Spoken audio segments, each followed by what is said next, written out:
What I will talk about is the meta idea of the importance of finding this balance. Why is it important that we know the pros of trauma? Is it something you want?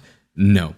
I'm not telling you to go endure trauma. You do not need to cut your arm off to think about trauma. You do not need to get blown up by a creeper next to an effing ravine with lava at the bottom to think about trauma. It's stupid creeper, I will say that. But the reason that we should consider the pros and cons of everything is probably twofold. The first one is that data is great. The more data you have, the better your decisions can be. I use trauma as an example, but not just trauma. The pros and cons of practical things like college, buying a car, spending time with those people, or the less practical things. The pros and cons of success, of pain, of maturity, things that, we dumb, useless philosophers like to think about. But the more you know about these things, the more data you have as a person and the better decisions you can make. Do you want to be a doctor, for example? College will run you 400,000 plus into the ground, which is a con, but after that 400,000, you will be one of the highest earners in America. So maybe it's worth it worth it to go to school and be a doctor if it aligns with your wants and your desires. Hanging out with those people might impede your ability to study for your exam. Maybe you should tell them thanks for the invite, but you'll have to pass on that.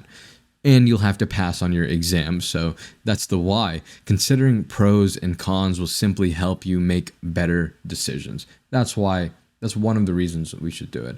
And of course, the more esoteric fold is that knowing or meditating or considering these pros and cons will give you more closure. It will give you more truth. It will give you more ease. You see, we avoid a lot of things, and that's fine for a lot of things. I've told you to avoid drugs, alcohol, and Android products, or trauma too. I told you to avoid it to, the best of your ability, but unfortunately, sometimes you cannot avoid it.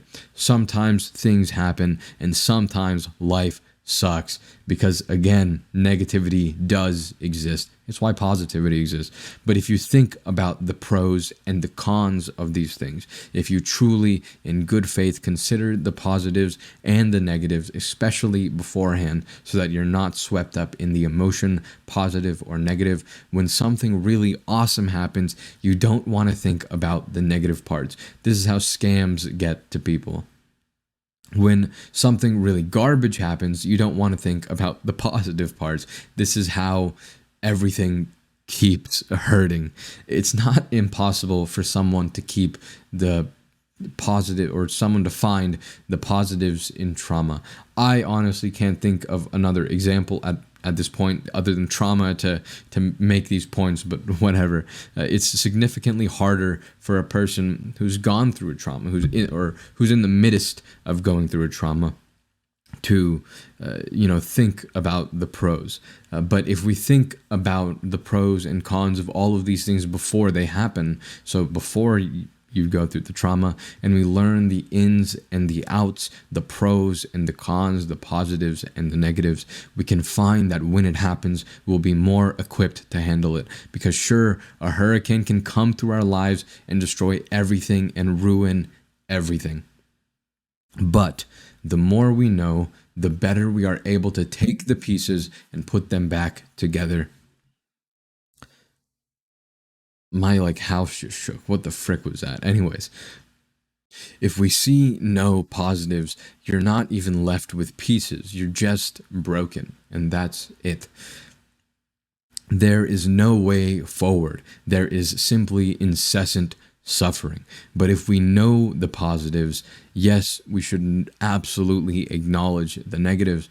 But by knowing the positives, we know what can be done from here. We know what is available to us. We know what we can use and what we have and how to go forward from there. And that is extremely, extremely important. It is paramount that we understand these things because otherwise we're stuck. What should have become a trip into mud becomes a trip. What should have What should have been a trip into the mud becomes a deep pit of quicksand. So I would implore you to consider the positives and negatives of more things in life. This balance is extremely important to understand and consider for every situation in life, good or bad, positive or negative, tomato or tomato, whatever tickles your pickle.